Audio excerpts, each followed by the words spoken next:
வணக்கம் ஃப்ரெண்ட்ஸ். அயோத்தி, நேபாள், முக்திநாத் எல்லாம் சுத்தி பார்க்கறதுக்கு அப்ராக்சிமேட்டா எவ்வளவு செலவாகும்? அயோத்தி வந்து இங்கிருந்து நம்ம போறதுதான். ட்ரெயின்லயும் போய்க்கலாம், தேர்ட் ஏசி ஃபிளைட்ல போய்க்கலாம். திருப்பி வர்றதும் நம்ம ஆப்ஷனல் தான். அயோத்தி வந்து நம்ம லோக்கல் சைட் சீன் வந்து எல்லாம் டாக்ஸில போ முடியாது. நம்ம அதனால அங்க உள்ள அந்த சைக்கிள் ரிக்ஷால மட்டும் போய்க்கலாம். அது நம்மளுடைய தனி செலவு.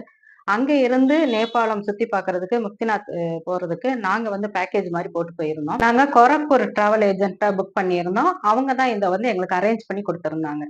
10 நாள் 9 நைட்டு 10 நாளு.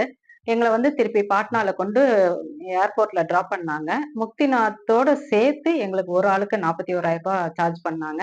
இதுல வந்து நல்ல டீலக்ஸ் ரூமு, காலையிலயும் நைட்டும் நல்ல சாப்பாடு. ரொம்ப டெலிசியஸா, டேஸ்டியா, ரிச்சான சாப்பாடு. அப்புறம் வந்து தனி கார் குடுத்துட்டாங்க. முக்திநாத் வந்து ஸ்கார்பியோல கூட்டிட்டு போனாங்க. இது எல்லாமே அயோத்தியில பிக்கப் பண்ணி கொண்டு டிராப் பண்றதுக்கு ஒரு ஆளுக்கு ரூ. 41,000 சார்ஜ் பண்ணாங்க. எங்க 2 பேருக்கு சேர்த்து ரூ. 82,000 சார்ஜ் பண்ணாங்க.